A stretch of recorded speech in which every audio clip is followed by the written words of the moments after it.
Hi అండి అందరికీ. ఈరోజు చేను దగ్గరికి వెళ్తాను మేము. ఎందుకంటే అక్కడ నువ్వు చేను అయిందా, ఒకవేళ అయితేనేమో అది కోస్తాము. ఒకవేళ అది కాకపోతే అంత దూరం పోయి ఇంటికి వచ్చుడు ఎందుకు వేస్ట్గా.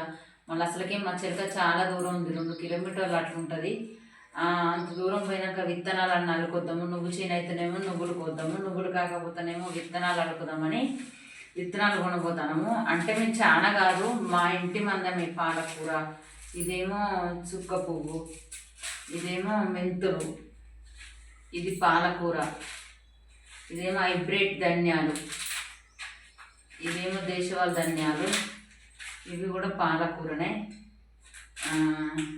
ఇవి ఎందుకంటే ఇంటి మటుకు కొంచెం ప్లేస్ ఉందాడా, దాంట్లో ఖాళీ ఉండి ఏం చేస్తుంది స్థలము, కొంచెం అలుకుదాము. మనం మొక్కజొన్న కోసే అంతప్పటికీ ఇవి కూడా వస్తాయి కదా, మన కూరకు అప్పుడు ఇప్పుడు పనికి వస్తాయి అన్నట్టుగా తీసుకుపోతాము. చేను దగ్గర పోయినాక మనం ఏ పని చేద్దాము, ఏది వీలుంటే అది చేద్దాము, అక్కడ వీడియో తీసుకుందాము. ఇవాళ మాత్రం మాకు ఇంటి దగ్గర కాదు, చేను దగ్గరనే గడిచిపోతుంది ఈరోజు మొత్తము.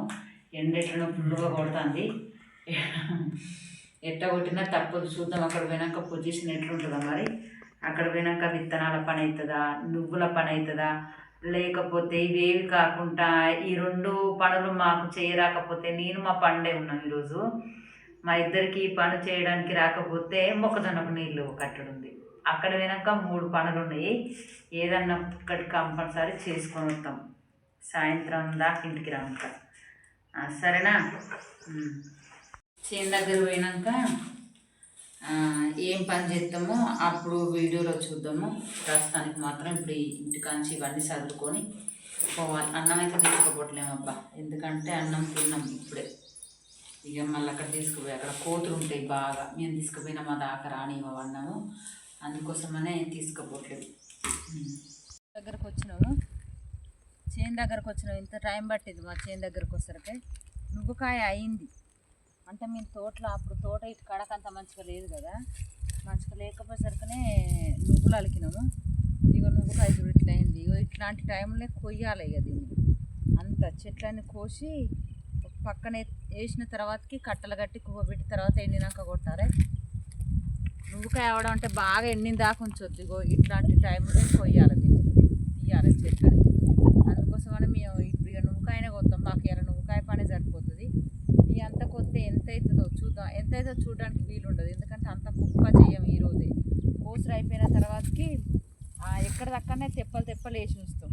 తర్వాత దొరికినాక ఎన్ని అయితే చూద్దాం. మరి ఈరోజు మాత్రం పొద్దున్న దాకా మాకు ఈ కోసరు అయితట్టుంది. ఈ నువ్వుకాయ కోసి ఎక్కడెక్కడ వేసి నిమ్మరంగా ఇంటికి పోతుంది. ఇంకా వేరే పని ఏం లేదు మాకు, ఇదే టైం పడుతుంది ఈరోజు మాకు. సరేనా, ఎంత టైం పడుతుందో చూద్దాం లాస్ట్కి. చూడండి, ఇంకా ఈరోజు నేను కోస్తాను. ఇది పీకితే కూడా వస్తుంది, కానీ మరి పీకితే ఇట్లా పీకితే వస్తుంది మంచిగా. చప్పగా పీకుదామా, కోస్తే లేట్ అవుతుంది. కోద్దామని కొడవలు తెచ్చినాం కానీ కొయ్యట్లేము, పీకుదామని పీకుతాను. ఇక పీకితేనే తొందరగా అయిపోతుంది. ఈ ఒక్కొక్క కట్ట చేను, నువ్వు చేను ఉంటేనేమో కోద్దు, కానీ ఇది చేను కాదు కదా, తోటలో కదా, పలసగా ఉన్నాయి. ఇగో పలసగా ఉండేసరికి వీటిని ఇట్లా పీకితేనే బెటర్. ఇది కోస్తే లేట్ అవుతుంది, మళ్ళీ అక్కడక్కడ వెతుక్కుంటా కొయ్యాలి. ఆ కొయ్యలేమేం లేదు, అందుకోసమే ఇట్లా పీకుతాను. ఎండ మాత్రం ఫుల్ కొడతాను ఈరోజు. ఇవన్నీ ఇట్లా పీకేసరికి ఇట్లా ఒక్కొక్కటి చేను అంతా ఎంత టైం పడుతుందో చూద్దాం. నేను మనం చేను పీకుడు అయిపోదా చూద్దాము. ఇది కోస్తే అయిపోగానే ఇది ఎక్కడన్నా ఒకటి ఉన్నది. సొంత నువ్వు చేను అవుతున్నా కదా, మెనూరు కూడా ఉంది. సొంత నువ్వు చేను అవుతున్నా కోస్తే అయిపోయింది. ఇది ఇట్లా పీకాలి చేతులతో.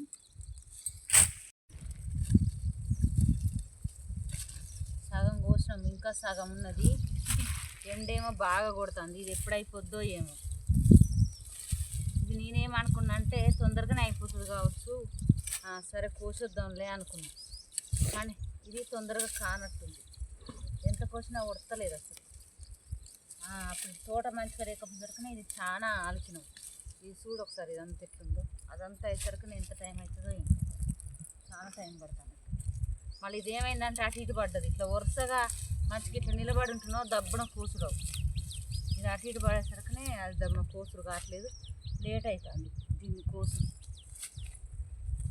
ఈ మళ్ళీ అడ్డం పడ్డం మండాలని నేను లేపుకుంటా కోసుకుంటూ అవుతుంది. సగం అయింది, ఇంకా సగం ఎప్పుడైద్దో ఇంకా 2 గంటలు పడుతుంది.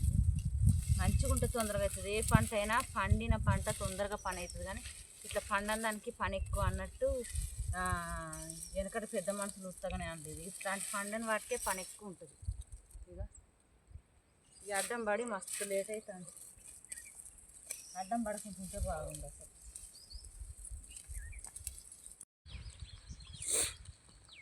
ఎండ కొడుతుంది బాగా. కొంచెం కోసినాం, కొంచెం మోసినాము. ఎండ కొడుతుంటే కాస్త నీడ కూర్చొని పోద్దాం. ఎండ బాగా కొడుతుంది. రోజు పని చేస్తేనేమో అలవాటు అయిపో. ఈ మధ్యలో రోజు రాలేదు కదా చెనక్కాడికి, ఆ ఎండ కొట్టినట్టు అనిపించి కొయ్య బుద్ధి కావట్లేదు. కొంచెం కోసి కొంచెం కుప్పేసినాం, ఇంకొంచెం ఉన్నది. కొద్దిసేపు ఒక 10 నిమిషాలు నీడ కూర్చొని పోయి మంచినీళ్ళు తాగి నీడ కూర్చొని ఇంత పోద్దామని వచ్చినాం. ఎండాకాలము ఎండలు స్టార్ట్ అయినాయి బాగా. ఇక మా తోట ఏరటానికి వచ్చిన కూలోళ్ళు మరి ఏమంటారో ఏమో అర్థం కావట్లేదు. అసలు కూలోళ్ళు కూడా దొరకట్లేరు. ఆ తోట ఏరాలంటే ఎక్కడి నుంచి తీసుకురావాలనో ఏ ఊరి నుంచి తీసుకురావాలనో. మేము పోసి పోవాలి ఇంటికి. ఎంత ఎండగొట్టినా మన పని మనం చేయక తప్పదు కదా. ఎంత ఎండగొట్టినా సరే అది కథం చేసి పోవాలి.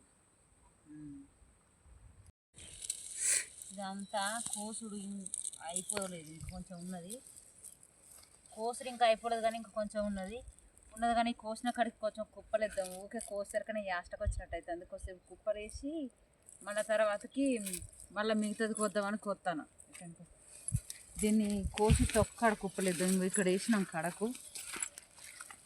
ఇట్లా ఒక రోకు కడకు వేసుకొని ఉంటే తోటేరు వచ్చిన వాళ్ళు ఇక తొక్కకుంటూ ఉంటారు. మళ్ళీ వాళ్ళు తోటేరు వచ్చిన వాళ్ళు అంతా అది తొక్కితే ఖరాబ్ అవుతుంది. ఎంతగానో కోసి ఎండలో చేసింది అంతా వేస్ట్ అవుతుంది. అందుకోసమనే అట్లా కొంచెం లోపలికని కోసినవి ఉన్నాయి కదా, ఆ లోపలికని కోసిన తెచ్చి ఇట్లా బయట ఎత్తాను. అవి ఎన్ని కొన్ని వెళ్తాయో కానీ వాటితో మస్తు కష్టమవుతుంది అసలు.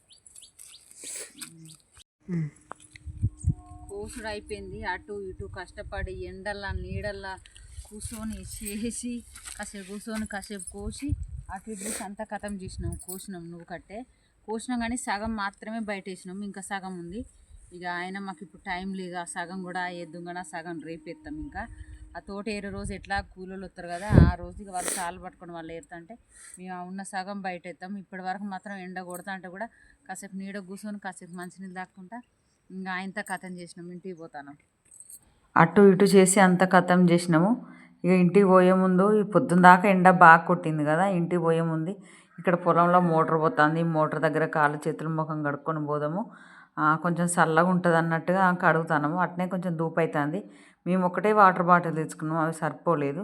ఇక వాటర్ తాగి ఆ ముఖం ఇట్లా కడుక్కుంటే చల్లగా ఉంటుంది. మళ్ళీ మాకు ఇంటి వరకు పోయేసరికి కొంచెం దూరం ఉన్నది. ఇక్కడ నుంచి అక్కడ పోయేసరికనే ఇక మళ్ళీ ధూపు అవుతుంది, ఇబ్బంది అవుతుంది. ఇక్కడ చల్లటి నీళ్ళతో కడుక్కొని పోదాం అన్నట్టుగా కడుక్కుంటాము.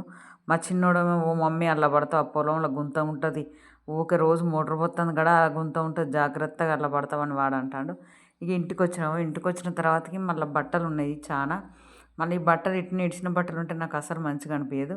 మనం ఎంత చేను దగ్గర పని చేసినా ఏ పని చేసినా మళ్ళీ ఇంటికాడ పని చేసుకోక తప్పదు కదా. ఇంటికాడ పని మరి మనకి ఎవరు చేస్తారు, మనది మనమే చేసుకోవాలి. ఎంత యాష్ట ఉన్నా ఎట్లున్నా ఏం చేసినా కూడా మన పని మనం చేసుకోవాలి. చేసుకోకపోతే మనకి ఎవరు చెయ్యరు కదా. అందుకోసమనే మళ్ళీ ఇంటికి రాగానే మళ్ళీ బట్టల పని చేస్తాను. ఈ బట్టల పైన అయిపోయిన తర్వాతకి మళ్ళీ ఇంక ఇంట్లో పని, వంట పని అవన్నీ ఉన్నాయి. ఎంత పని ఉన్నా కూడా అంత పని చేసుకుంటూనే ఉండాలి. ఆడవాళ్ళకు ఇంట్లో చేసుకున్నాడు బయట చేసుకున్నాడు అసలు ఒక్కొక్కసారి పనే తీరదు, యాస్టకు వచ్చినట్టు అవుతుంది. కానీ కొంతమంది ఏమంటారంటే మొద్దులు మోస్తారు ఆడోళ్ళు, ఏమన్నా బరువులు మోస్తారా, ఏం పని చేస్తారు, మీ మగవాళ్ళని చేసినంత పని మేము చేసి పని చేయరు, ఒకసారి చూడరు, మేము చేసి పని చేసి చూపెట్టరు అంటారు. ఆడవాళ్ళు మొద్దులు మోసరు కాదు, మీ పని కంటే మగవాళ్ళ పని కంటే ఆడవాళ్ళ పని ఎక్కువనే ఉంటుంది.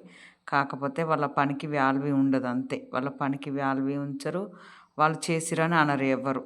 ఎంత పని చేసినా కూడా చేయనట్టుగానే అంటారు. ఎంత ఖాళీగా లేకుండా చేసినా కూడా అదంతా చేయలేదంటారు. ఈ బట్టలు ఇవన్నీ ఎందుకున్నాయంటే నేను నిన్న బట్టలు పిండలేదు. మొన్ననేమో పెద్దోని కాడికి పోయినా, నిన్ననేమో ఫంక్షన్ కాడికి పోయినా. ఇక ఆ బట్టలు అట్లనే ఉండిపోయినాయి. అందుకే ఈరోజు మాత్రం చాలా బట్టలు అయినాయి. ఈ బట్టలన్నీ పిండేసిన. నా ఒక్కదాన్ని చూడండి ఎన్ని చీరలు ఉన్నాయో. అసలు ఇంతగానం నేను ఎప్పుడు ఉంచుకోలేదు ఈడ్చిన బట్టలు. ఇంకా ఇవాళ మళ్ళీ ఇప్పటికే చాలా అయినాయి, రేపటి వరకు అయితే ఇంకా చాలా అయితే ఓ దేవుడు అన్నట్టుగా బట్టలన్నీ పిండినాయి. ఈరోజు ఈ వీడియో మాత్రం లైక్ చేయండి, షేర్ చేయండి, సబ్స్క్రైబ్